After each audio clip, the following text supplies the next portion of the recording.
Amen. Amen.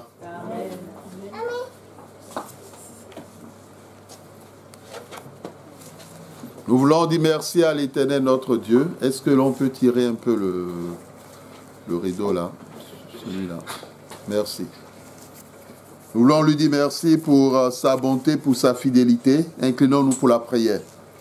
Éternel notre Dieu, il est écrit que l'homme ne vivra pas de pain seulement, mais de toute parole qui sort de ta bouche.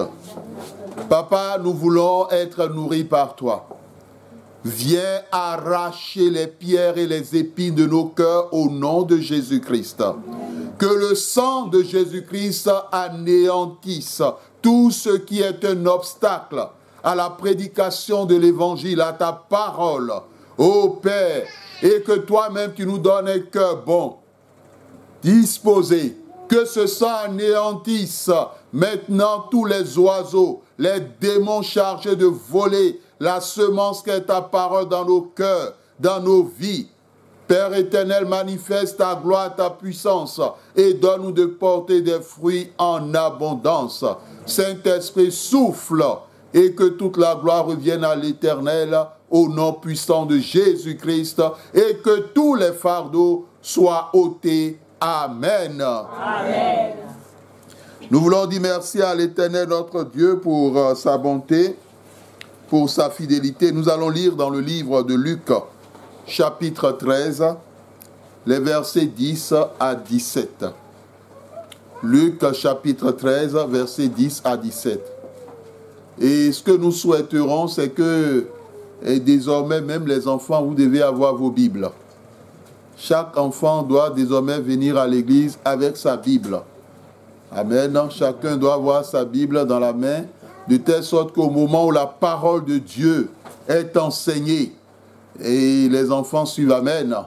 Vous savez, nos enfants ne leur apprend rien de nouveau. Quand ils vont à l'école, ils ont aussi des livres. Ils ont des livres de maths, ils ont des livres d'histoire géo, ils ont des livres de SVT.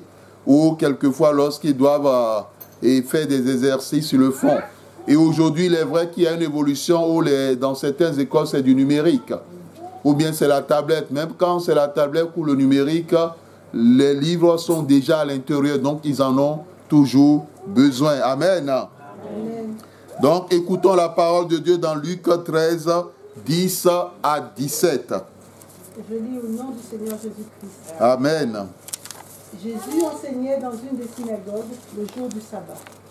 Et voici, il y avait là une femme possédée d'un esprit qui la rendait infirme depuis 18 ans.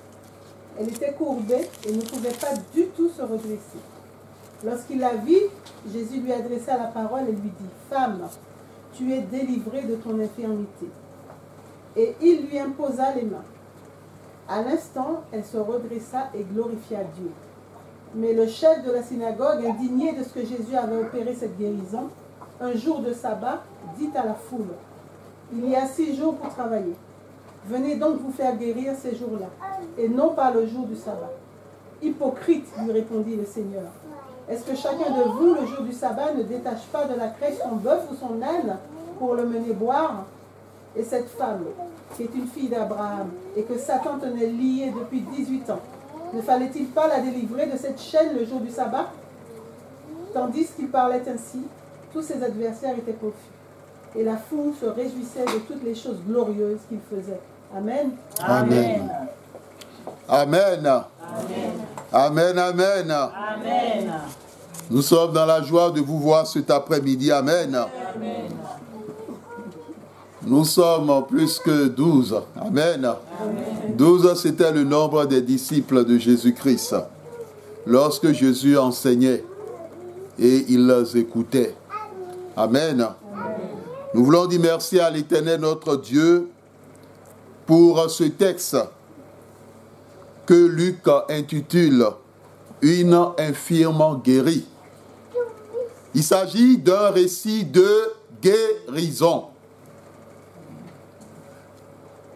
Le Dieu que nous servons est le Dieu qui guérit.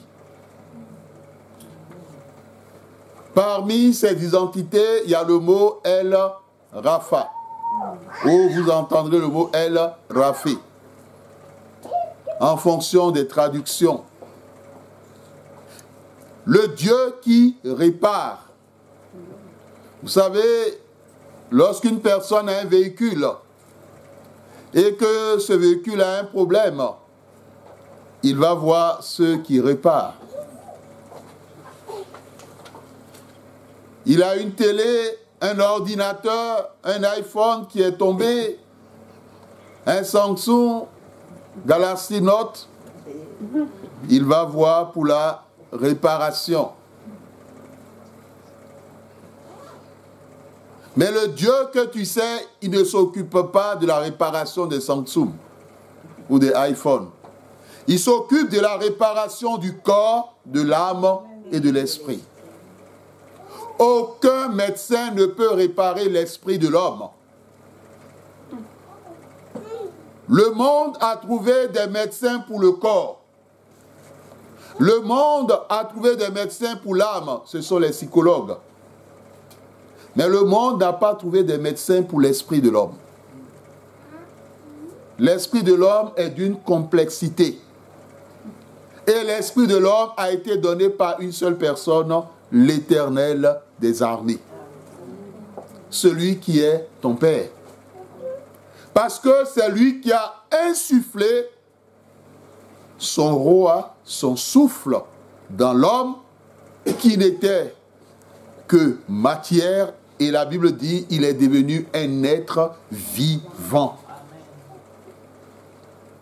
C'est donc l'Esprit de Dieu qui te donne la vie. Amen.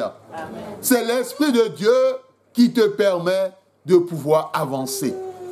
Lorsque l'Esprit de Dieu est retiré d'une personne, cette personne retourne à la terre.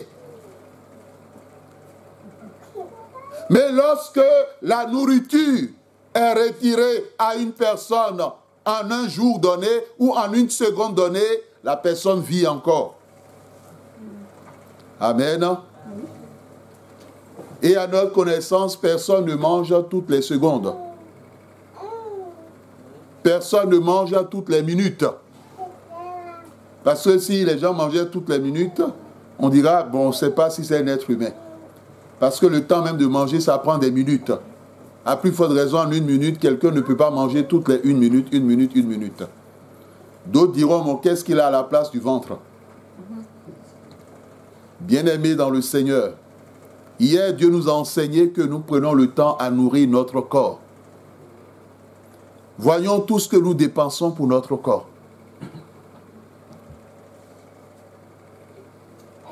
Tout ce qui concerne le physique. Les Hugo Boss, les Gucci, les Dior en termes de parfum, les sacs. Et pour certaines femmes, en fonction de la beauté, le rouge à lèvres.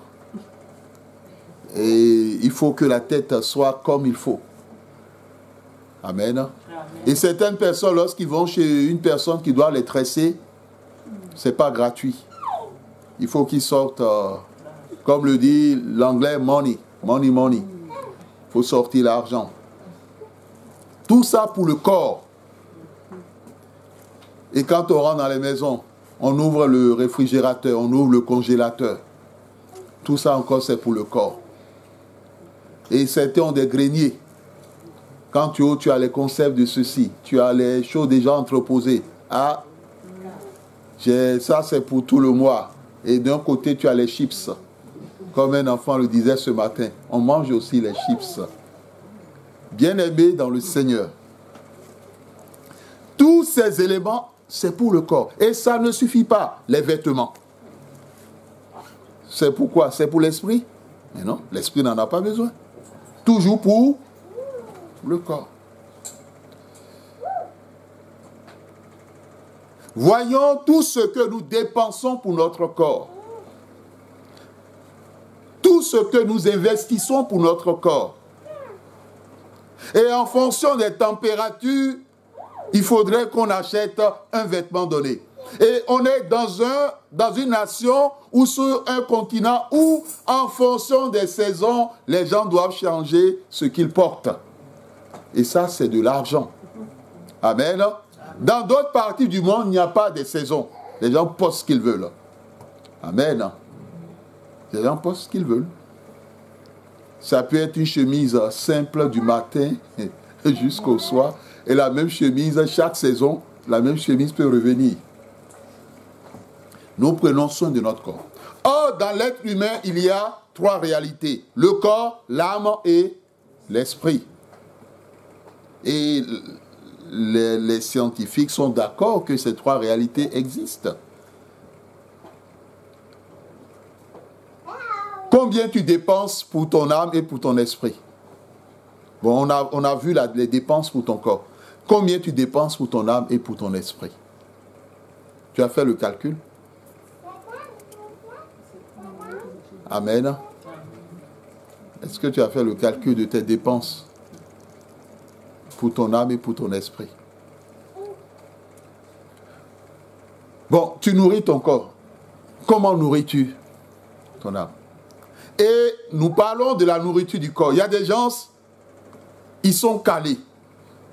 Petit déjeuner, goûter, dîner.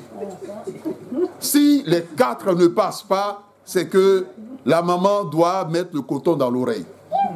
Ah, je n'ai pas encore mangé. Ah, je n'ai pas encore mangé. Et quand la maman dit non, bientôt ce sera le dîner, mais maman, je n'ai pas pris le goûter. Amen. Je n'ai pas pris le goûter. Donc il ne fallait pas sauter. Il faut que le goûter passe. Amen. Bien-aimés dans le Seigneur, nous nourrissons notre corps.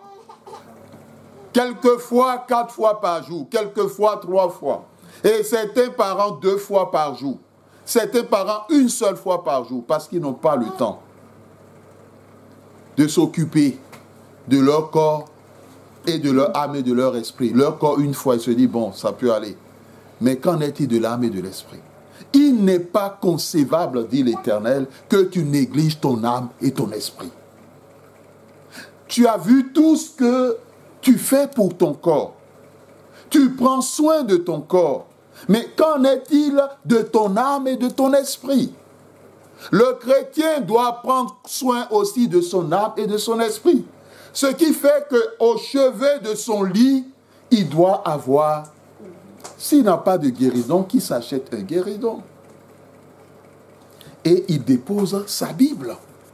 Parce que ça, c'est suffisant pour nourrir l'âme et l'esprit. Amen. Amen. Je ne sais pas si le kwashiorkor spirituel existe. Mais je pense que s'il y a des maladies physiques qui existent parce qu'il y a une carence de vitamines, comme le marasme. Il y a une carence de vitamines qui entraîne que certaines personnes soient chétives ou bien et vice-versa. Spirituellement, ça peut exister. Cela veut dire que si tu ne prends pas soin de ton âme et de ton esprit, c'est qu'il y a véritablement un problème. Parce que l'âme et l'esprit ont besoin d'être aussi nourris. Pas seulement ton corps. Tu as besoin de prendre soin de ton âme et de ton esprit, dit l'Éternel. Prends soin d'eux. Ne les néglige plus. Le matin, nourris ton âme et ton esprit par la parole de Dieu. Le soir, avant de dormir, nourris ton esprit par la parole de Dieu. N'attends pas d'être fatigué pour dire, je vais prendre ma Bible. Et en ouvrant déjà la Bible, tu dors sur la Bible. Et l'Éternel veut parler d'une personne, d'une sœur en Christ qui est là, cet après-midi. Dors sur la Bible. Et se réveille, je ne sais pas qui réveille la personne après.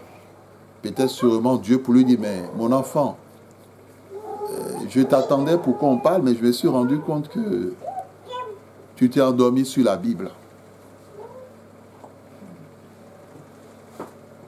Et l'enfant de Dieu se réveille. Ah, je me suis endormi. Amen. Nous ne devons pas attendre d'être fatigués avant de parler avec notre Dieu. Amen. Amen.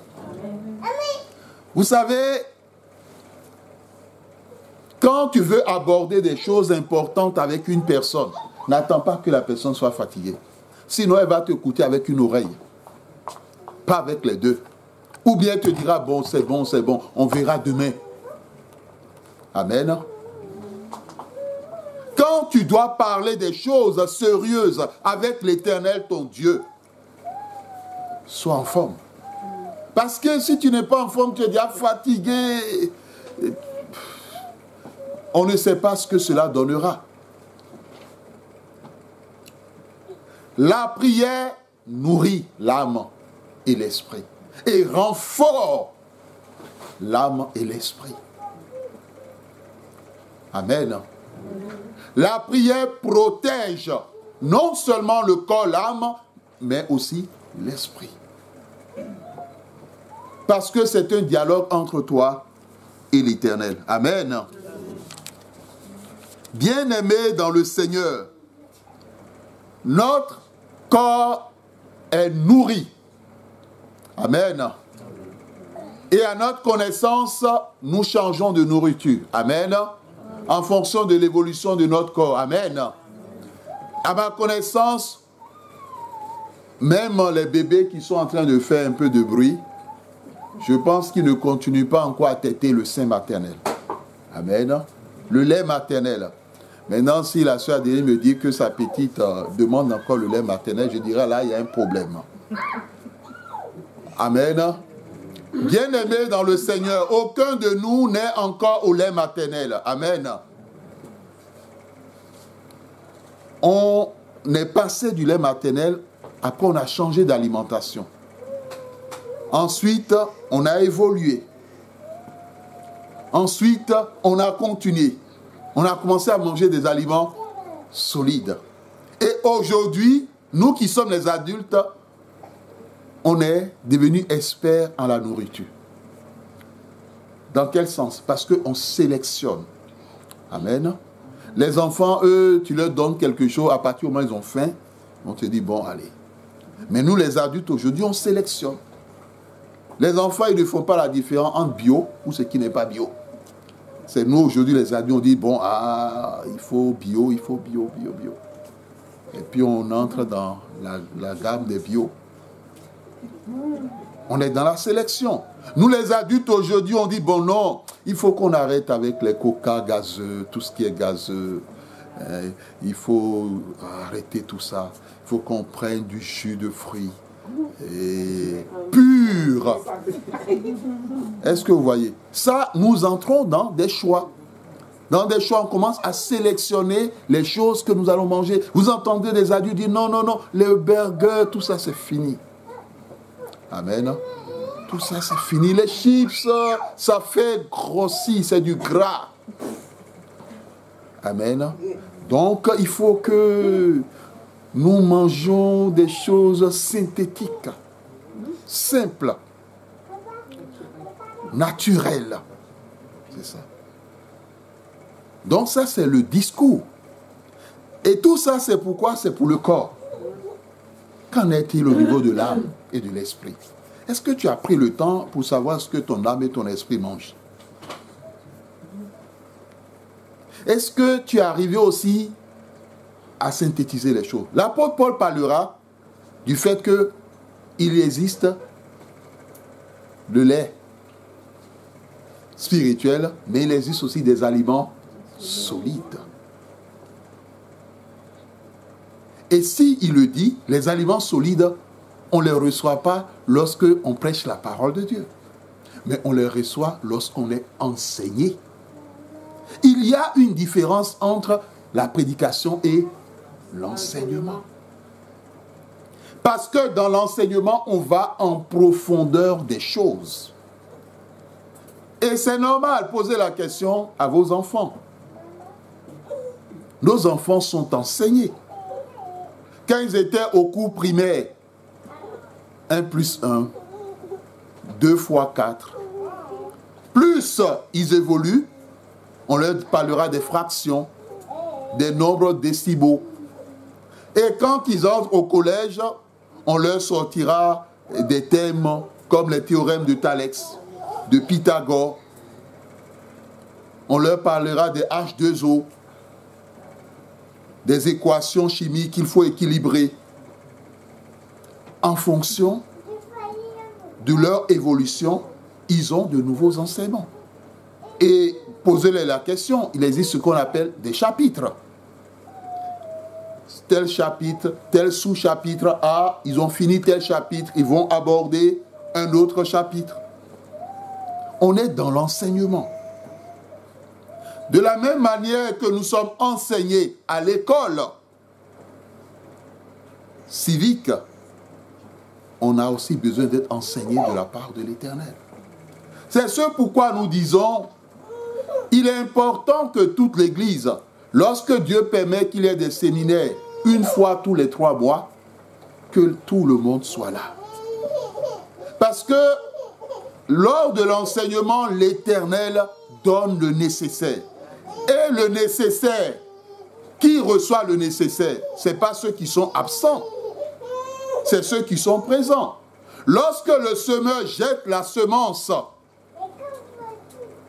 ce n'est pas la terre du voisin qui reçoit, mais c'est sa terre qui reçoit. Et au même moment, il jette la semence, c'est la terre où il est qui reçoit la semence. Lorsque la parole est enseignée, c'est le lieu où la parole est enseignée, c'est ceux qui sont là, c'est les cœurs, c'est l'âme et l'esprit de ces personnes qui reçoivent la semence. Les cœurs qui n'ont pas reçu la semence, rien ne poussera dessus par rapport à cette semence qui a été mise en terre. Mais les cœurs qui étaient là, qui ont reçu la semence, des choses vont pousser. Des choses vont se passer. Mais vous savez, c'est une question d'organisation. Il est vrai quelquefois que des gens peuvent avoir des employeurs difficiles. Mais lorsque les choses sont organisées d'avance et que des permissions sont demandées avec toute la sagesse possible, ou bien en fonction des boulots, des RTT sont prises, il y a des changements. Il y a des choses qui évoluent. Parce qu'au fond, ce que nous avons comme fonction, c'est Dieu qui nous les a donnés. Et Dieu peut nous donner encore de plus grands et de plus meilleurs. Amen. Amen. Bien-aimés dans le Seigneur, Jésus, dans la synagogue, enseigne. Celui qui accorde le salut de l'âme, de l'esprit et même du corps, il enseigne. Il ne prêche pas. Il enseigne. La prédication diffère de l'enseignement. Et quand on enseigne, on va en profondeur des choses. On aborde les dimensions de chaque thème qui parlent par leur bouche. Parce qu'ils n'ont rien compris de la parole de Dieu.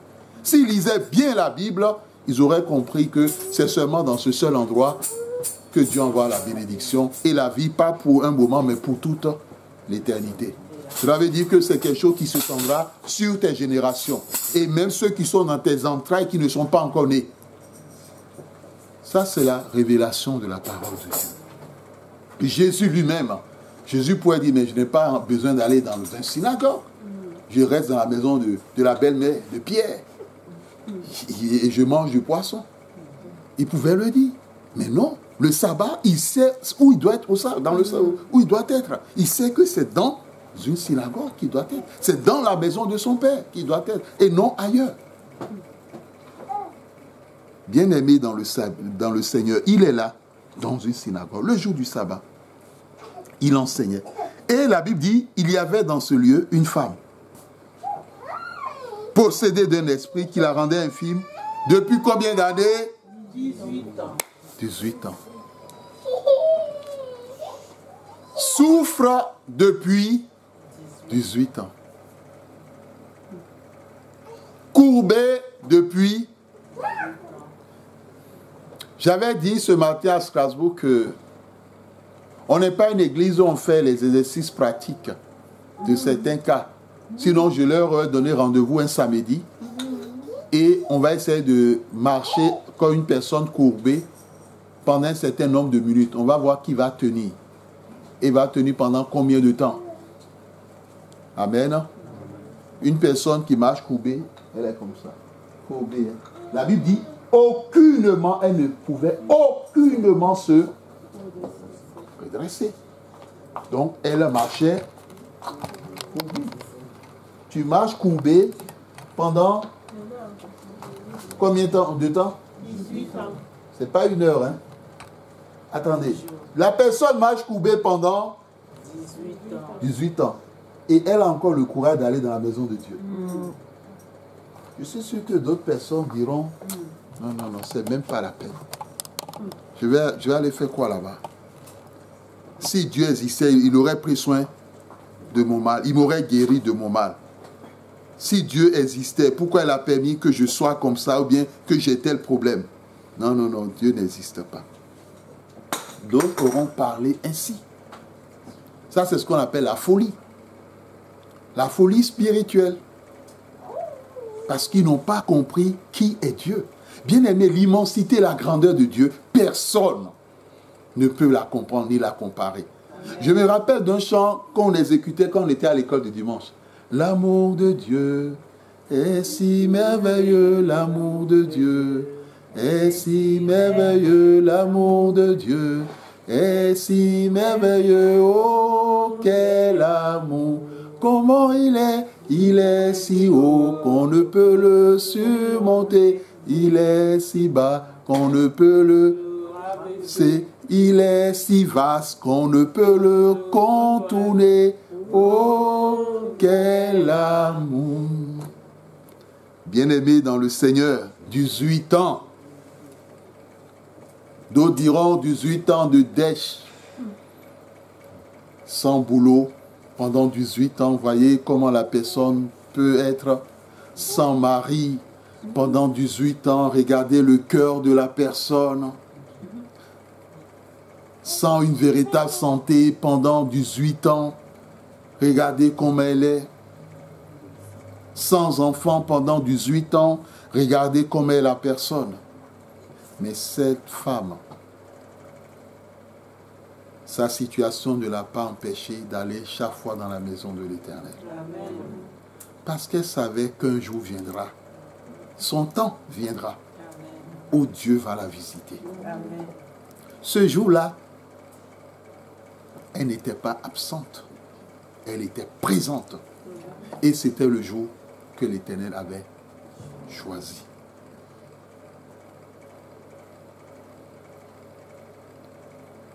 À un moment donné, il faut que nous mettons dans la prière les éléments nous concernant nos enfants. Parce qu'aujourd'hui, Dieu devait visiter Jean-Christophe. Je ne sais pas ce que Dieu devait faire dans sa vie, mais il est absent. C'est ce qu'on appelle l'organisation au niveau des parents. C'est ce qui fait qu'en début de prière, l'Éternel a mentionné son nom. C'est la première fois que ça se passe. Hein? En introduction, on n'a pas l'habitude de mentionner des noms. Il y a un temps pour chacun. Ne pense pas que tu viens aller à la maison de l'Éternel pour rien. On ne vient jamais dans un lieu de bénédiction pour rien. Dans un lieu de vie pour rien, jamais. Quand tu viens dans un lieu où il y a la vie, tu auras la vie. Quand tu viens dans le lieu où il y a la bénédiction, tu auras la bénédiction. Ne regardez pas les 4 murs. Hein? On ne parle pas des 4 murs. Parce que vous voyez physiquement les 4 murs, mais spirituellement, nous sommes dans la maison de Dieu. Amen. Merci, Lucie. Que Dieu te bénisse. Bien-aimée dans le Seigneur, la femme souffrait pendant 18 ans. Elle allait. Vous savez, il y a d'autres chrétiens qui ne souffrent pas. Mais comme on l'a dit tout à l'heure, quand ils viennent dans le lieu, comme il n'y a pas 90% de chance de trouver un mari, ils changent d'église. Parce que c'est ce que la sœur a fait. Elle a dit, actuellement je suis dans telle église. Donc je suis allé sur Internet, j'ai vu que c'est une église avec du monde. J'espère qu'elle trouvera le mari. Et qu'elle ne tombera pas sur un adorateur du diable. Il y a d'autres, non, je viens plus ici parce que les gens ne chantent pas bien. Est-ce que tu viens à l'église pour la chanson? C'est ça. Non, je viens plus ici parce que telle personne m'a mal regardé. Est-ce que tu es là pour la personne? Je viens plus ici parce que le jour où on était en train de prier, elle m'a marché sur les pieds.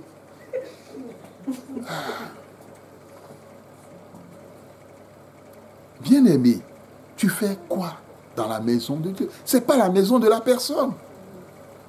Ce n'est pas la maison du serviteur de Dieu. C'est la maison de l'Éternel. Tu viens pour lui. Parle avec lui. Discute avec lui. La femme infime, elle est venue pour l'Éternel, n'est pas venue pour le chef de la synagogue, qu'il a toujours vu. Et qui ne s'en jamais occupé. Ah, je ne viens plus ici parce que chaque dimanche, le pasteur ne prie pas pour moi.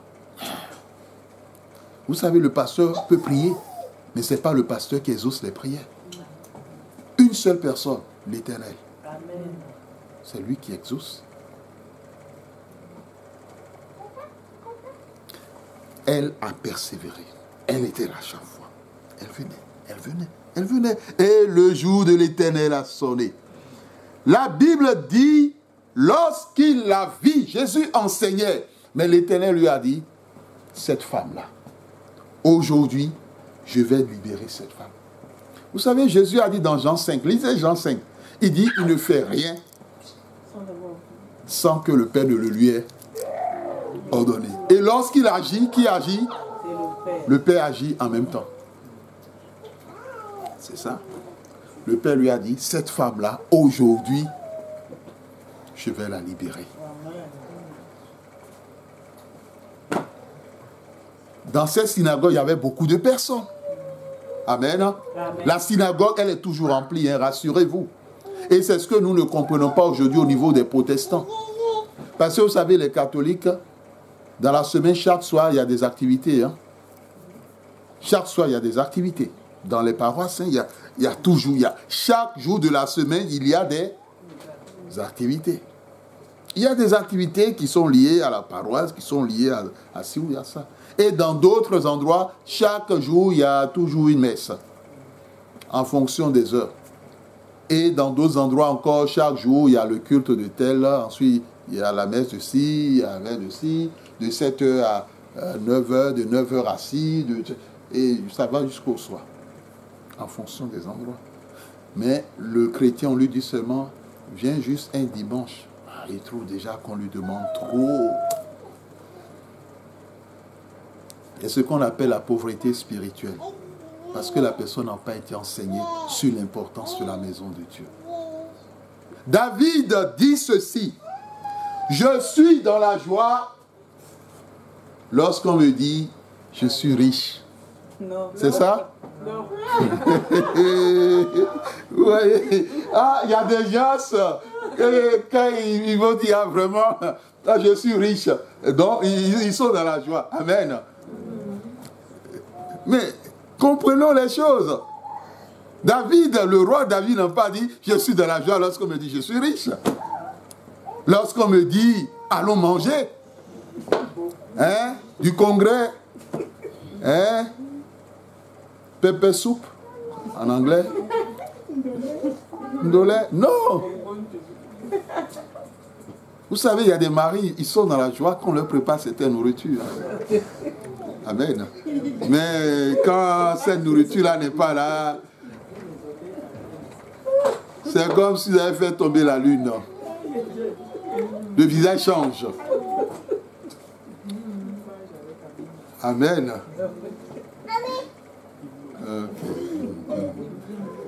Je suis dans la joie lorsqu'on me dit allons à la maison du Seigneur. David a compris. Malgré toute sa richesse, il a compris l'importance d'aller dans la maison de Dieu. Il a compris que c'est l'endroit où Dieu donne la vie. L'endroit où Dieu donne la bénédiction. Malgré toutes ses tâches, ses activités de roi, il y va. Il est heureux. Comment se fait-il qu'un parent va dire à son enfant, on va aller à l'église, apprêtez-vous. Et l'enfant va commencer à adopter une mine. Là, il y a un problème. Ah, maman, est-ce qu'aujourd'hui, on ne peut pas rester à la maison? Rassurez-vous les enfants, hein, aucun parent ne m'a appelé. Mais c'est Dieu qui vous a entendu. Et qui m'amène à vous parler cet après-midi. Arrêtez. Dieu, il faut le craindre.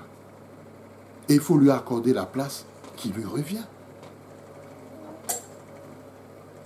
Dieu n'est pas le copain de classe. C'est le Seigneur des Seigneurs, c'est le Créateur de toutes choses. Allons à la maison du Seigneur. Et la fin du psaume 23.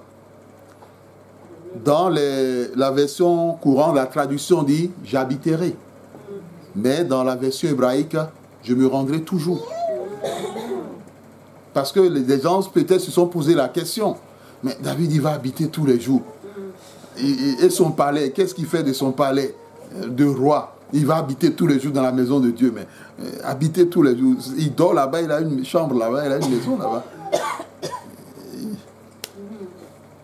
Il est devenu évêque ou bien, mais non. C'est qu'il se rend tout. Il se rendra tous les jours. Et c'est ce qu'il fait. Chaque jour, David va dans la maison de l'Éternel. Il y va. Nous, c'est seulement le dimanche et dans la semaine où on nous dit « Ah, allons dans la maison de telle personne ».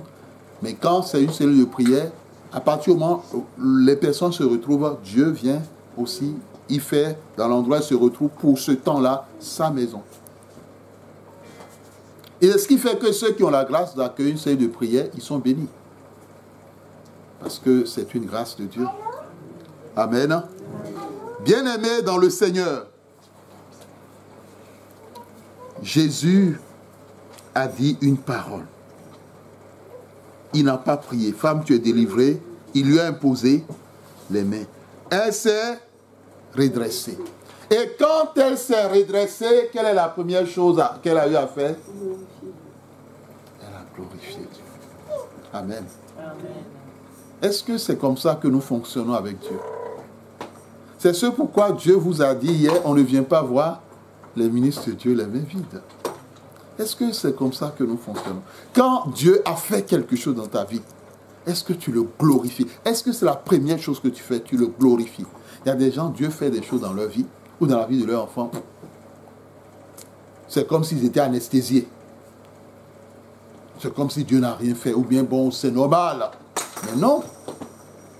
Il y a des gens qui sont passés par des situations pareilles, qui ont eu des cas pareils, et ça ne s'est pas bien passé.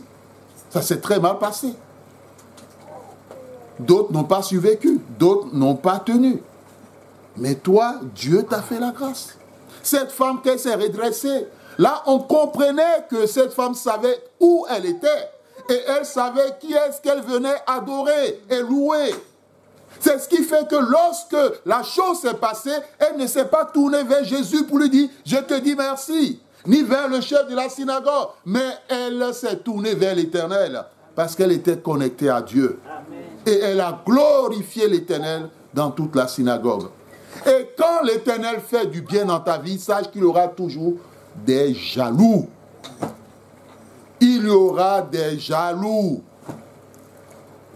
Il faut que tu composes avec ça. Ça fait partie de la nature spirituelle des choses. Il y aura toujours des jaloux. Tu t'es marié, ne pense pas que tout le monde est content. Il y a des gens dans leur cœur qui ont murmuré. Amen. L'être humain reste l'être humain. Il y a des gens qui ont dit, mais qu'est-ce qu'il veut nous faire voir? Qu'est-ce qu'il veut nous montrer? Bien-aimés dans le Seigneur. Or, si ces personnes étaient connectées à Dieu, ils auraient dit, on bénit l'Éternel. Parce que l'Éternel a fait une chose formidable, merveilleuse. Le chef de la synagogue, il était chef, mais il n'a jamais été connecté au lieu de culte. Il n'était pas connecté à Dieu, ni même à la synagogue lui-même. Alors, lorsque la femme est libérée, au lieu de venir devant pour prendre la parole et dire, peuple de Dieu, louons l'Éternel, glorifions son nom. Mais non, il vient. La Bible dit, il vient. Il vient. Et il s'adresse à toute l'assemblée qui était dans la synagogue. Il y a 6 jours pour travailler. Venez donc vous faire guérir ces jours-là. Et non pas le jour du sabbat. C'est ce que la Bible dit. Et si l'Éternel te le dit, prends cela en compte. Dans ton boulot, tu expérimentes une grâce, sache que tout le monde ne sera pas dans la joie. Il y a des gens qui seront mécontents contre toi. Il faut composer avec cela. Il faut composer. Il y a 6 jours pour travailler. Venez vous faire guérir. Comme si le fait de guérir une personne, c'était quelque chose de simple ni de facile. Si c'était facile, cette femme aurait été guérie depuis. Elle aurait été guérie depuis et lui, il aurait fait cela. Mais elle est restée pendant 17 ans, sans rien. Parce que sachez que le juif ne commence pas à aller dans la synagogue quand il est adulte. Hein. C'est depuis le bas âge qu'il commence à aller dans la synagogue. Amen. Et comme il a parlé en public, Jésus aussi l'a repris en public. Hypocrite. C'est ce que Jésus a dit. Hypocrite. Hypocrite. C'est ce que Jésus a dit. Parce qu'il a dit, mais... Et Jésus l'a fait mirer par rapport à ce que lui-même il fait avec d'autres. Le sabbat, qu'est-ce que vous faites avec vos bœufs? Or, pour dire quoi? Que l'être, il veut dire que les bœufs sont plus importants que l'être humain? Bien-aimé, est-ce qu'on veut dire par là que les animaux ont plus d'importance que les humains? Mais non. C'est ce que Jésus a voulu faire comprendre. Et nous devons comprendre que plusieurs choses qui sont nos choses personnelles ne sont pas plus importantes que les choses de Dieu. Et ce que Dieu veut faire dans nos vies et dans la vie de nos enfants. Jésus l'a renvoyé à ce qu'il fait d'habitude. Et Jésus a révélé que c'était le diable qui tenait cette femme liée. Est-ce qu'il fallait la laisser? Mais non, Dieu a choisi. Eux, ils étaient confus, mais la foule était dans la joie. Parce que quelque chose de grand s'est passé. Que le Seigneur bénisse sa parole dans nos cœurs. Amen. Amen.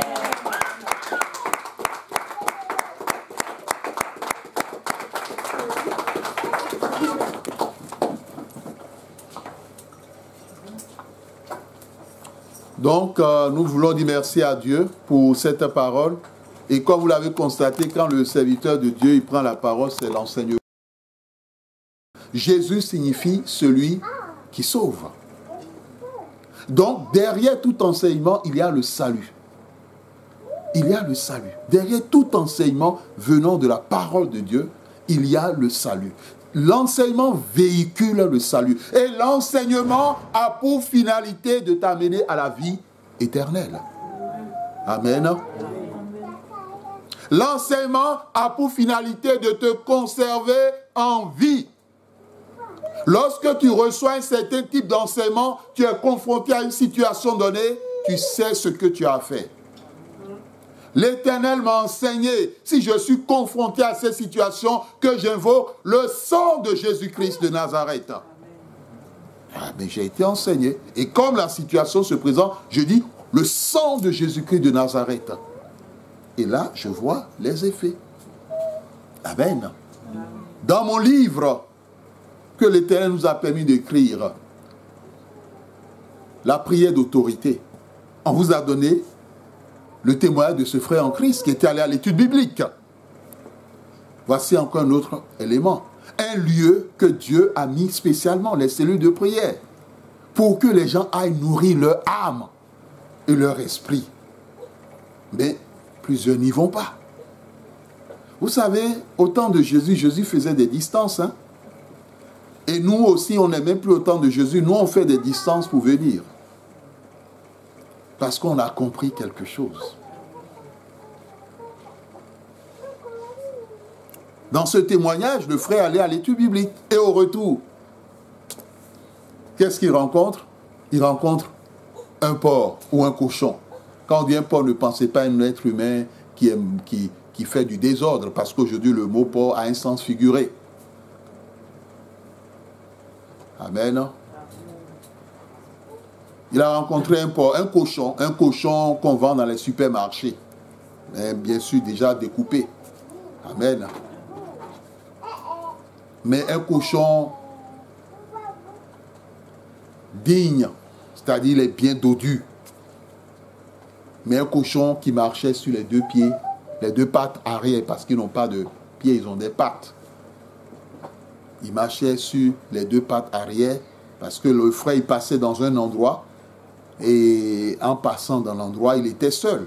Et le cochon, il a vu le cochon s'est mis sur les deux pattes arrière, et venait sur les deux pattes arrière, comme un être humain venait vers lui, en ouvrant grandement sa mâchoire pour l'attaquer. Il disait les yeux du cochon étaient tout rouges. Mais il a été enseigné. Moi, je bénis l'Éternel. Parce que les gens ne savent pas la richesse que moi-même, personnellement, je tire des questions des cellules de prière. Je suis sérieusement enseigné.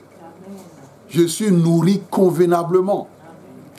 Et à Strasbourg, quand on se réunit pour étudier les tests, le temps passe. Le temps passe. Parce que la discussion, elle est très enrichissante par rapport aux questionnaires, les discussions, qu'on ne voit pas le temps passer. Ce qui fait qu'on finit, à 21h. Oh, avant, on avait 1h30 de séance. Maintenant, on va jusqu'à... on fait 2 heures, comme si c'était un culte. Bien aimé dans le Seigneur, quand il a vu ça, quelqu'un qui n'est pas enseigne, il va faire quoi? Il va dire qu'il est foutu. Ou bien il va prendre ses pieds. Mais lui, il a été enseigné. Et il a dit, le feu du Saint-Esprit sur toi. Amen. Et quand il a dit, le feu du Saint-Esprit sur toi, quel bruit on entend? Oui! Ça, c'est le bruit du porc, ça. Amen. Il a été touché.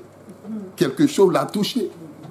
Bien aimé, vous savez, la Bible parle du bouclier de la foi. Bien aimé, ce sont des choses qui existent. On n'est pas dans la fabulation. Quand tu réclames le bouclier, quel que soit tout ce que l'ennemi enverra, le bouclier retient cela. Lorsque le chrétien dit « je me saisis de l'épée », mais l'épée entre directement dans ses mains. Parce que ce n'est pas vous qui contrôlez la chose, c'est l'Éternel des armées. C'est lui qui combat. Amen. Tu réclames l'épée immédiatement. Vous savez que le cinéma américain est inspiré de la Bible. Ça a toujours été le combat contre les ténèbres et la lumière. Le héros et les méchants. Ça vient d'où? La parole de Dieu. Jésus est contre le diable. Le royaume de Dieu contre le royaume des ténèbres. Et à la fin, qui gagne? C'est le royaume de Dieu. C'est les bons qui gagnent. Le jour où c'est les méchants qui ont gagné, les enfants même disent non, non, non, ça c'est un faux film.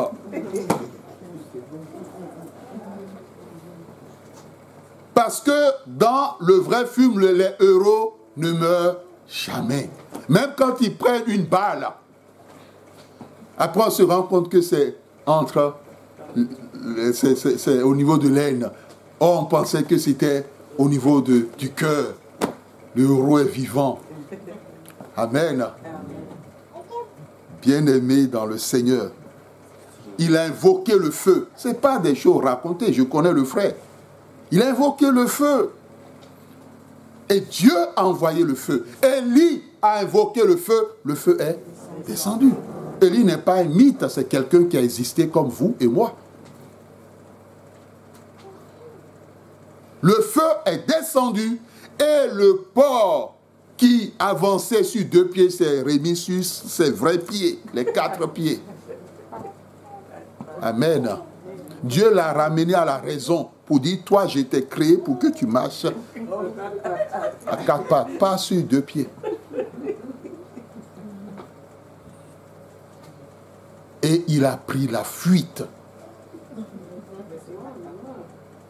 Ce n'était pas un porc normal, ni naturel. Amen. C'était quelqu'un qui a pris cette forme. Parce qu'il a été enseigné. Bien-aimé, tu dois avoir un temps d'enseignement avec tes enfants. Même si ça va te prendre 15 minutes dans la semaine, demande à Dieu de te les donner. C'est nécessaire. Tes enfants, l'âme et l'esprit de tes enfants ont besoin d'être nourris. De telle sorte que lorsqu'un sorcier se présentera contre eux dans le sommeil, tes enfants diront au nom de Jésus-Christ de Nazareth, j'invoque le feu de Dieu sur toi. Mais s'il n'a pas appris ça, il va dire quoi? Il va crier dans le sommeil. Ah, mon enfant crie dans le sommeil. Ou bien il va courir. Ah, maman, il y a quelqu'un dans ma chambre. Comment il y a quelqu'un dans ta chambre? On est tel nombre dans la maison, il ne peut pas avoir quelqu'un dans ta chambre. Nos enfants doivent être enseignés. Et ça ne viendra pas d'ailleurs. Ne pensons pas que la télévision va enseigner l'âme et l'esprit. Ne pensons pas que les professeurs vont enseigner l'âme et l'esprit. Parce qu'aujourd'hui, l'éducation nationale est devenue autre chose. Il y a plein d'enseignements qu'on est en train de... Depuis le bas âge, depuis la maternelle, depuis le cours primaire, on commence à indirectement initier les enfants à la sorcellerie. Il y a des classes qui existent où on dit la classe des sorcières. Ton enfant va dans cette classe, ça veut dire quoi? Ça sort d'où? Parce que certaines maîtresses ou bien certains professeurs d'école ont décidé d'imposer leur identité aux enfants dont on leur a confié la responsabilité. Donc voici les semences que les gens mettent dans la vie des enfants. Maintenant, ton enfant rentre avec ses semences. La nuit, les gens viennent l'initier. L'enfant devient autre chose. Or, si toi, tu avais pris le temps d'avoir une fois le temps dans la semaine pour partager quelque chose avec tes enfants, la semence de Dieu serait entrée. Et quand la semence de la parole, qui est la parole de Dieu, entre, c'est un feu. Amen. Il va consumer, dévorer tout ce que les autres ont mis en place. Mais s'il n'y a pas ça, qu'est-ce qu'on va faire? Les Bibles qui sont rangées dans des bibliothèques, des Bibles qui ont la poussière, c'est pas possible. Ce n'est pas possible. Ce n'est pas possible. On ne peut pas. Nos enfants, on doit leur indiquer, comme l'a dit la Bible, le chemin qu'ils doivent suivre. Parce que nous, sûrement, à un moment donné, on nous a indiqué le chemin. Et si nos parents n'ont pas pu le faire, au moins Dieu lui-même directement a utilisé d'autres personnes pour nous dire, voici le vrai chemin. Suivez ce chemin. Ce chemin va vous donner la vie. Ce chemin va vous protéger. Ce chemin va vous apporter la bénédiction. Ce n'est pas possible que les parents soient à l'église et que les enfants soient à la maison. Ce n'est pas possible. Ce n'est pas possible. Alors, quand c'est comme ça, les enfants deviennent alors une charge ou un fardeau. Un objet pour les parents. Mais aucun enfant n'est un objet. La Bible dit que les enfants sont une bénédiction. Bien-aimés dans le Seigneur, Jésus, dans le texte que nous avons lu, enseignait dans une des synagogues. Il y avait plusieurs synagogues, mais Jésus-Christ a choisi une seule. Amen. Le chrétien mature est celui qui fait un choix avec Dieu. Ah, désormais, c'est dans tel lieu que j'irai, parce que l'Éternel, quand je lui ai remis le sujet dans la prière, il a dit, bon, mon enfant, c'est dans tel lieu que j'aimerais que tu ailles au culte. Amen. Même si le lieu de culte, c'est seulement 3 personnes qui se réunissent, c'est là où Dieu dit d'aller, vas-y. Ne dis pas, bon, vraiment, ils ne sont pas nombreux. Amen. Ou bien ne dis pas, comme ces sœurs en Christ, ah, vraiment, j'ai 90% de chance de ne pas trouver un mari ici. Il n'y a pas beaucoup d'hommes. Et les hommes qui sont là sont mariés. Bien aimés. Lorsque nous venons à l'église, nous venons pour quoi? Et pour qui? Quand nous venons dans... Le thème est clair. Nous venons dans la maison de Dieu. Amen. Amen. Je donne un exemple. Mon frère, quand je dis je vais dans la maison du frère Richard Bout, c'est sa maison. On est d'accord? Je sais qui je vais rencontrer. Oui ou non? Je sais qui je vais rencontrer. Si j'y vais, ah, c'est lui que je vais rencontrer. On est d'accord? Quand tu viens dans la maison de Dieu, tu viens rencontrer qui? Tu viens rencontrer Dieu. Ce n'est pas un homme que tu viens rencontrer. Ce n'est pas un homme que tu viens rencontrer. Ce n'est pas moi que tu viens rencontrer. c'est Dieu que tu veux rencontrer. Parce que si la bénédiction doit venir de quelqu'un, c'est de lui. Si la vie doit venir de quelqu'un, c'est de lui. C'est Dieu que tu viens rencontrer. C'est ce pourquoi quand tu rentres, sois connecté à Dieu. Ne sois pas connecté à ton frère, à ta soeur. Ne sois pas connecté au ministre de Dieu. Connecte-toi à l'Éternel.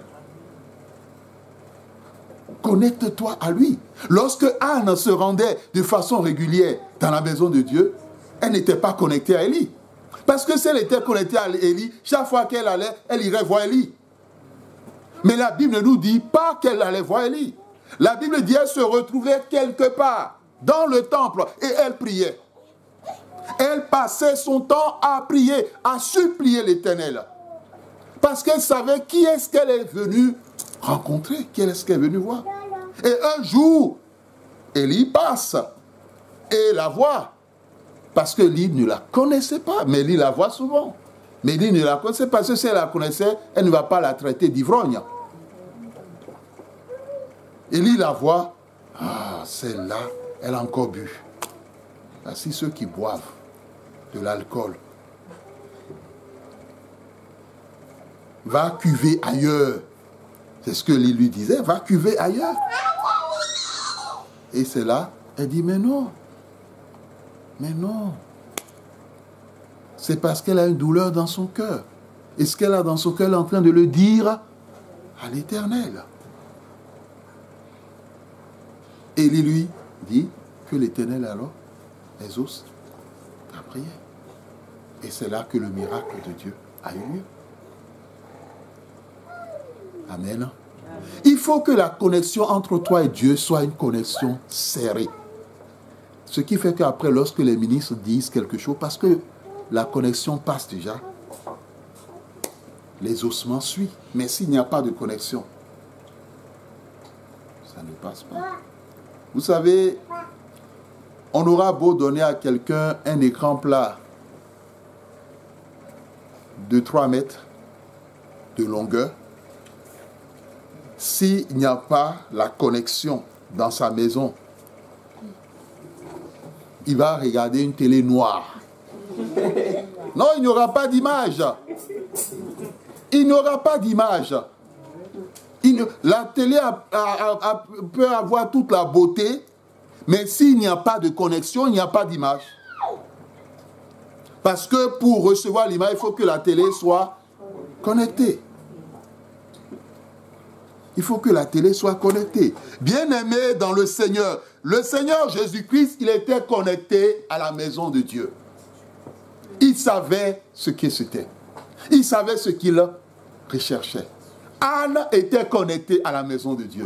Anne n'a pas passé son temps à se plaindre pour dire, bon, comme Pédina passe le temps à se moquer de moi, j'ai toujours prié, Dieu n'a pas répondu, c'est même pas la peine que j'y aille. Non. Parce que Anne a compris une chose. Il y a un temps pour tout. Amen. Bien-aimé, saisis la parole de Dieu. Il y a un temps pour toi. Et quand l'heure de Dieu sonnera, ni le diable, ni les hommes ne peuvent empêcher ce que Dieu veut faire dans ta vie. Amen. Personne, anybody, comme on le dit en anglais. In the highest, dans les cieux, sur la terre, sous la terre, personne. Parce que ton heure a sonné. Quand l'heure de Anne a sonné, malgré que Élie a voulu l'amener à être en colère, parce qu'il y aura tous des gens qui chercheront à vous mettre en colère, même entre mari et femme, il y aura des situations où l'un cherche à mettre en colère l'autre. Mais il faut garder la patience, la douceur, discuter. Il faut être sage. La colère ne sert à rien. La Bible dit que la colère de l'homme n'accomplit pas la justice de Dieu. Il faut être sage, tranquille. Et dire les choses comme la personne le sent dans son cœur. Amen. Bien-aimé dans le Seigneur, Jésus enseigne dans une des synagogues. Il faut choisir là où Dieu te... Là, quand tu es dans le lieu où Dieu veut que tu sois, tu es béni. Amen. Tu es béni. On veut rendre grâce à Dieu pour une sœur en Christ. Elle était là au culte ce matin. Quand elle était venue pour la première fois, elle avait dit son problème. Et dans les problèmes qu'elle vivait, c'est que elle était confrontée à une situation où, par rapport à cette situation, et sa vie était en danger. Et la deuxième chose, c'est qu'elle ne pouvait pas concevoir. Elle ne pouvait pas enfanter. À un moment donné, Dieu nous a mis à cœur de la suivre. Et nous avons commencé à la suivre.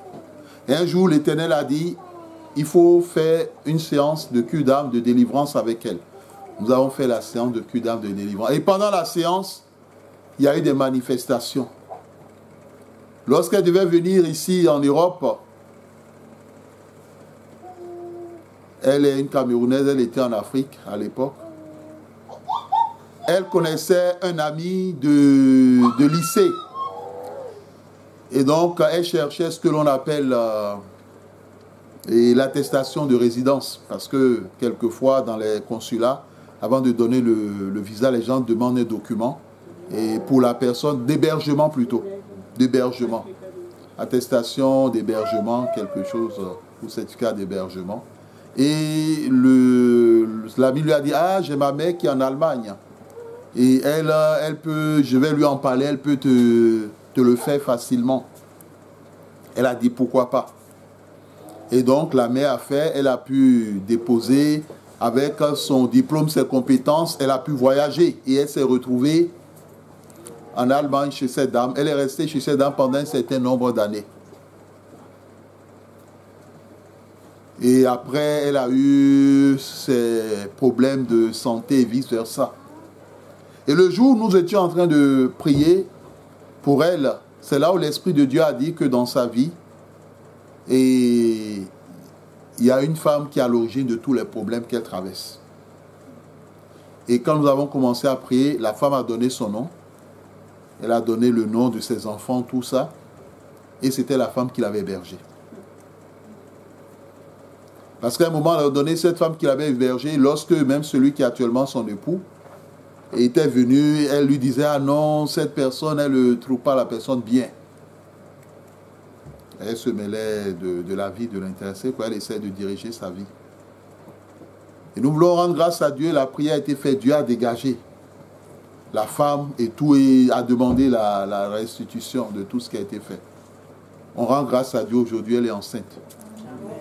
On rend l'Éternel, ce qui a été impossible depuis des années, Dieu a rendu cela possible. Dieu a rendu cela possible. Dieu n'a pas changé. Amen. Ceux qui changent, c'est souvent les hommes. Mais Dieu, lui, il ne change pas.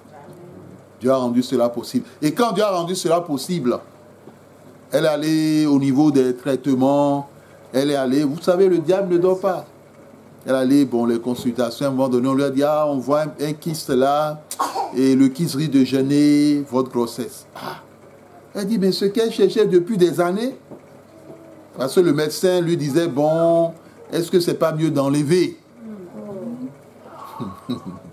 Le diable, il ne se repose pas. Et on a eu à discuter, elle-même elle a dit non, non, non et non. Et elle est demeurée ferme sur son nom. Aujourd'hui, le ventre pousse très bien. On l'a vu ce matin, le ventre poussait très bien. Et nous disons merci à l'Éternel.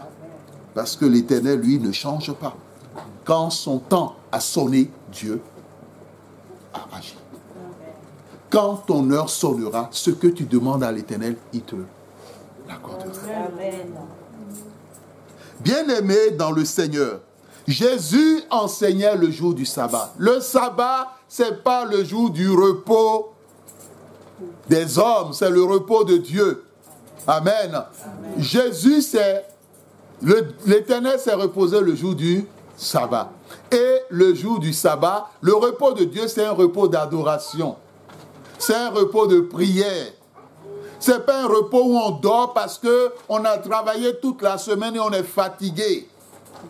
Hein? Donc, je dors aujourd'hui. Ah, maman, je suis fatigué. Hein? La seule chose que la personne ne dira pas, c'est de dire à sa mère, maman, porte-moi au dos. Hein?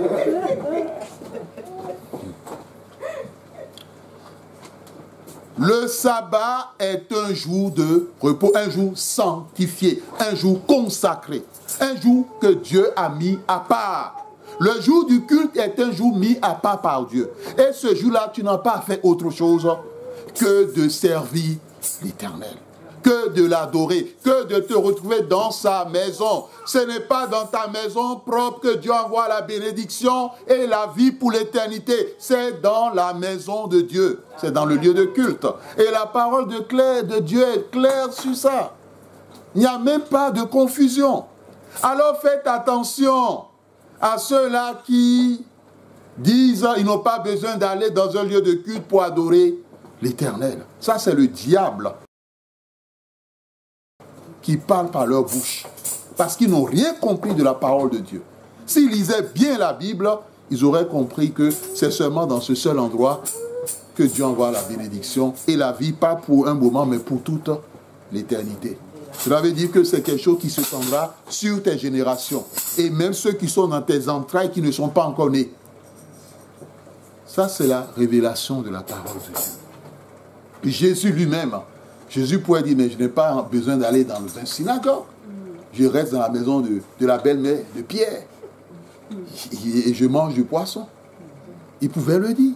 Mais non, le sabbat, il sait où il doit être, où il doit être. Il sait que c'est dans une synagogue qu'il doit être. C'est dans la maison de son père qu'il doit être. Et non ailleurs. Bien-aimé dans le Seigneur, il est là, dans une synagogue, le jour du sabbat. Il enseignait. Et la Bible dit, il y avait dans ce lieu une femme, possédée d'un esprit qui la rendait infime. Depuis combien d'années? 18 ans. 18 ans.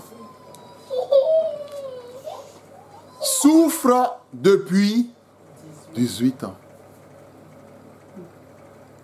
Courbé depuis. J'avais dit ce matin à Strasbourg que on n'est pas une église où on fait les exercices pratiques de certains cas. Sinon, je leur ai donné rendez-vous un samedi et on va essayer de marcher comme une personne courbée pendant un certain nombre de minutes. On va voir qui va tenir. Et va tenir pendant combien de temps? Amen. Une personne qui marche courbée, elle est comme ça. Courbée. La Bible dit, aucunement, elle ne pouvait aucunement se redresser. Donc, elle marchait courbée. Tu marches courbé pendant combien de temps? 18 ans. C'est pas une heure, hein? Attendez. La personne marche courbée pendant 18 ans. 18 ans. Et elle a encore le courage d'aller dans la maison de Dieu. Je suis sûr que d'autres personnes diront, non, c'est même pas la peine. Je vais aller faire quoi là-bas? Si Dieu existait, il aurait pris soin de mon mal. Il m'aurait guéri de mon mal. Si Dieu existait, pourquoi il a permis que je sois comme ça ou bien que j'ai tel problème? Non, Dieu n'existe pas. D'autres auront parlé ainsi. Ça, c'est ce qu'on appelle la folie. La folie spirituelle. Parce qu'ils n'ont pas compris qui est Dieu. Bien aimé, l'immensité, la grandeur de Dieu, personne ne peut la comprendre ni la comparer. Je me rappelle d'un chant qu'on exécutait quand on était à l'école du dimanche. L'amour de Dieu est si merveilleux, l'amour de Dieu est si merveilleux, l'amour de Dieu est si merveilleux, oh quel amour, comment il est si haut qu'on ne peut le surmonter, il est si bas qu'on ne peut le rabaisser, il est si vaste qu'on ne peut le contourner. Oh, quel amour! Bien-aimé dans le Seigneur, 18 ans. D'autres diront 18 ans de dèche. Sans boulot, pendant 18 ans. Voyez comment la personne peut être sans mari pendant 18 ans. Regardez le cœur de la personne. Sans une véritable santé pendant 18 ans. Regardez comment elle est. Sans enfant pendant 18 ans, regardez comment est la personne. Mais cette femme, sa situation ne l'a pas empêchée d'aller chaque fois dans la maison de l'Éternel. Parce qu'elle savait qu'un jour viendra. son temps viendra où Dieu va la visiter. Amen. Ce jour-là, elle n'était pas absente. Elle était présente. Et c'était le jour que l'Éternel avait choisi.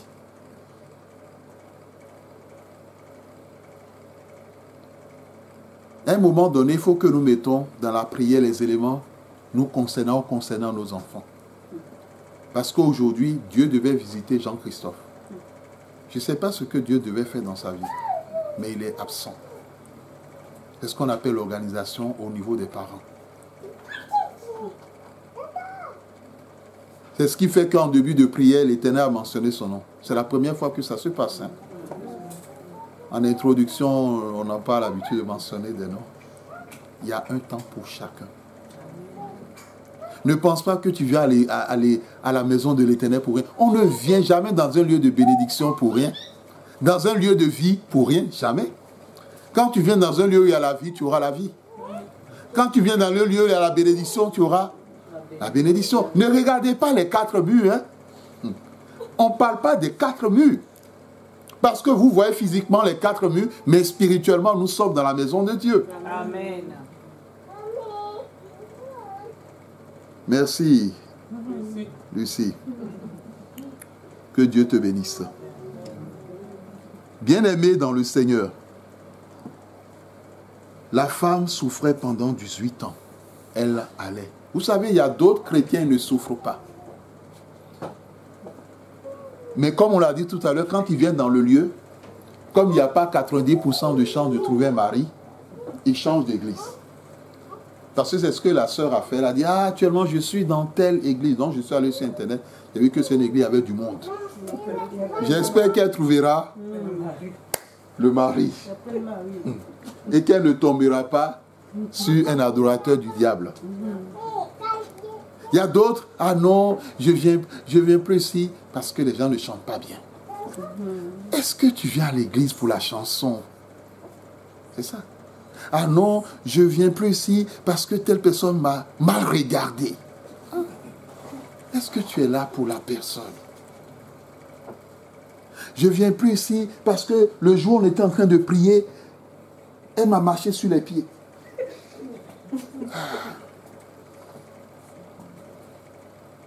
Bien-aimé, tu fais quoi dans la maison de Dieu? Ce n'est pas la maison de la personne. Ce n'est pas la maison du serviteur de Dieu. C'est la maison de l'Éternel. Tu viens pour lui. Parle avec lui. Discute avec lui. La femme et fille, elle est venue pour l'Éternel, n'est pas venue pour le chef de la synagogue, qu'il a toujours vu. Et qui ne s'en est jamais occupé. Ah, je ne viens plus ici parce que chaque dimanche, le pasteur ne prie pas pour moi.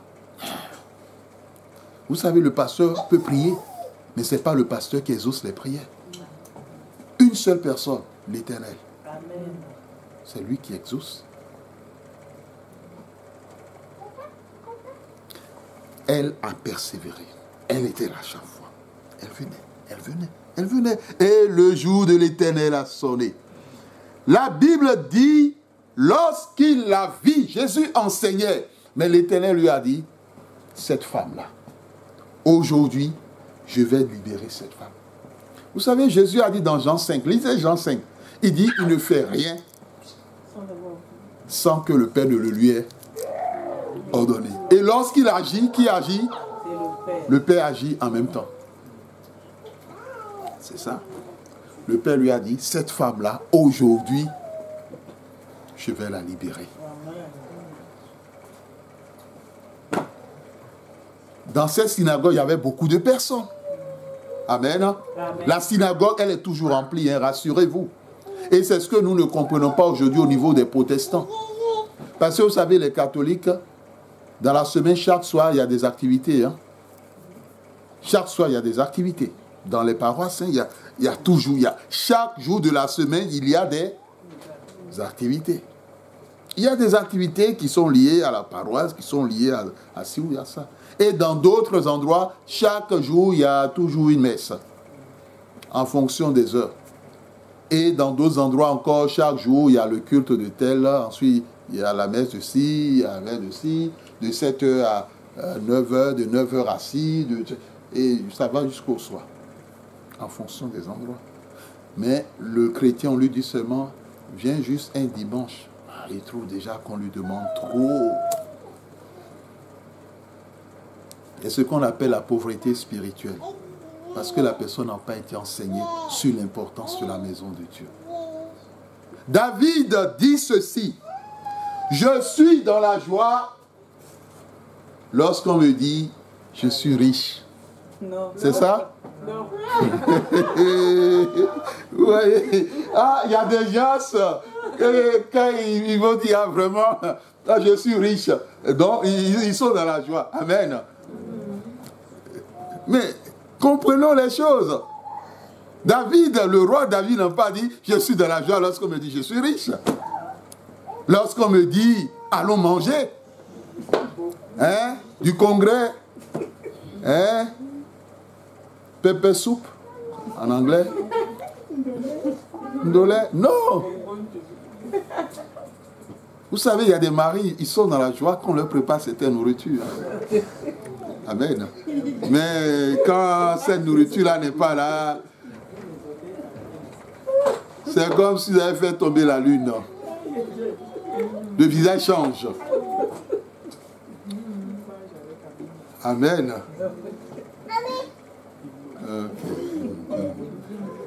Je suis dans la joie lorsqu'on me dit allons à la maison du Seigneur. David a compris, malgré toute sa richesse, il a compris l'importance d'aller dans la maison de Dieu. Il a compris que c'est l'endroit où Dieu donne la vie, l'endroit où Dieu donne la bénédiction. Malgré toutes ses tâches, ses activités de roi, il y va. Il est heureux. Comment se fait-il qu'un parent va dire à son enfant, on va aller à l'église, apprêtez-vous. Et l'enfant va commencer à adopter une mine. Là, il y a un problème. Ah, maman, est-ce qu'aujourd'hui on ne peut pas rester à la maison? Rassurez-vous les enfants, hein, aucun parent ne m'a appelé. Mais c'est Dieu qui vous a entendu. Et qui m'amène à vous parler cet après-midi. Arrêtez. Dieu, il faut le craindre. Et il faut lui accorder la place qui lui revient. Dieu n'est pas le copain de classe. C'est le Seigneur des Seigneurs, c'est le Créateur de toutes choses.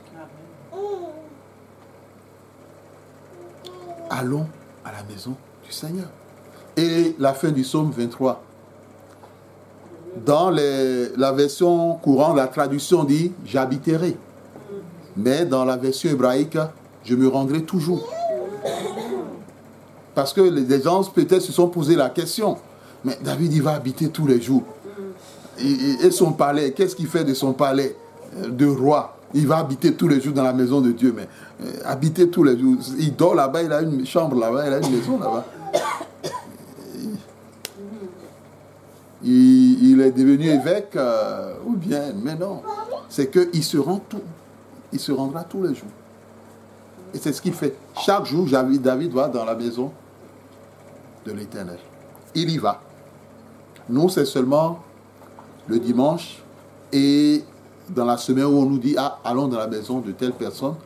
Mais quand c'est une cellule de prière, à partir du moment où les personnes se retrouvent, Dieu vient aussi, il fait, dans l'endroit où il se retrouve pour ce temps-là, sa maison.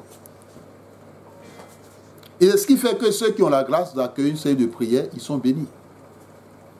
Parce que c'est une grâce de Dieu. Amen. Bien-aimés dans le Seigneur,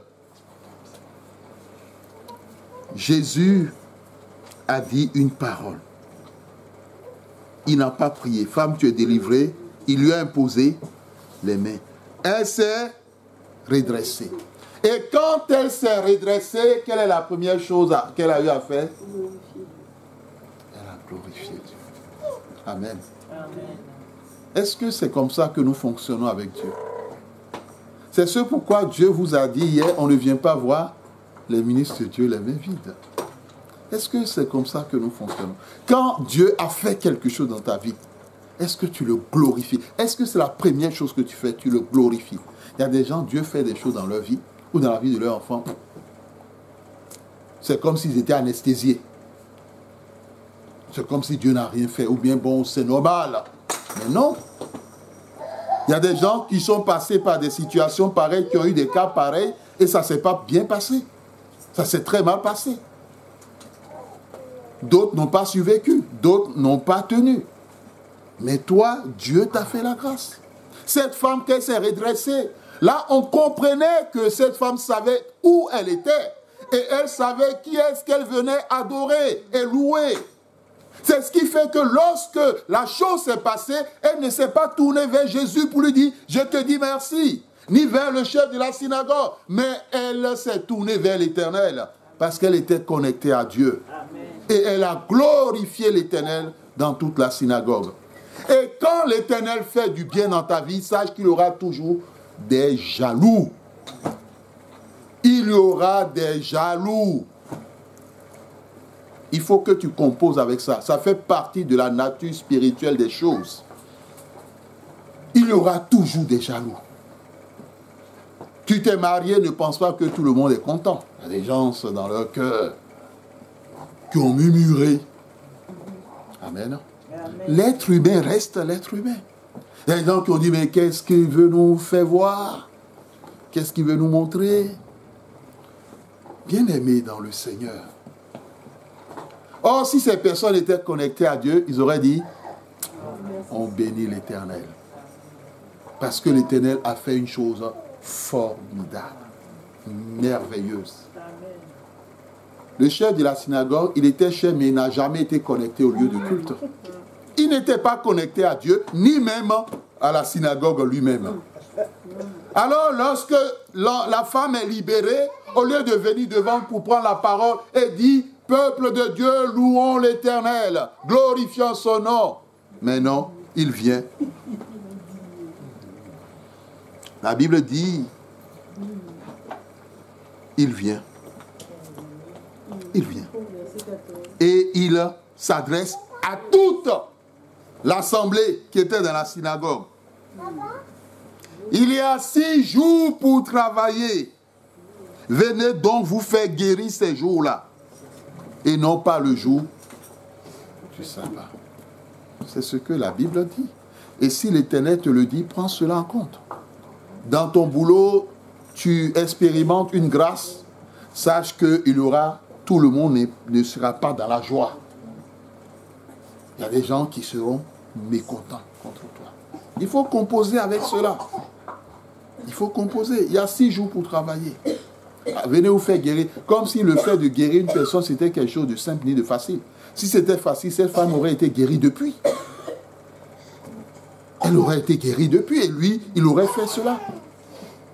Mais elle est restée pendant 17 ans, sans rien. Parce que sachez que le juif ne commence pas à aller dans la synagogue quand il est adulte. Hein. C'est depuis le bas âge qu'il commence à aller dans la synagogue. Amen.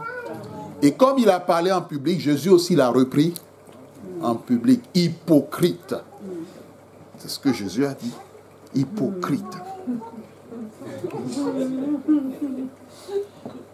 Hypocrite. C'est ce que Jésus a dit. Parce qu'il a dit, mais... Et Jésus l'a fait mirer par rapport à ce que lui-même il fait avec d'autres. Le sabbat, qu'est-ce que vous faites avec vos bœufs? Or, pour dire quoi? Que l'être, il veut dire que les bœufs sont plus importants que l'être humain? Bien-aimé, est-ce qu'on veut dire par là que les animaux ont plus d'importance que les humains? Mais non. C'est ce que Jésus a voulu faire comprendre. Et nous devons comprendre que plusieurs choses qui sont nos choses personnelles ne sont pas plus importantes que les choses de Dieu. Et ce que Dieu veut faire dans nos vies et dans la vie de nos enfants. Jésus l'a renvoyé à ce qu'il fait d'habitude. Et Jésus a révélé que c'était le diable qui tenait cette femme liée. Est-ce qu'il fallait la laisser? Mais non, Dieu a choisi. Eux, ils étaient confus, mais la foule était dans la joie. Parce que quelque chose de grand s'est passé. Que le Seigneur bénisse sa parole dans nos cœurs. Amen. Amen.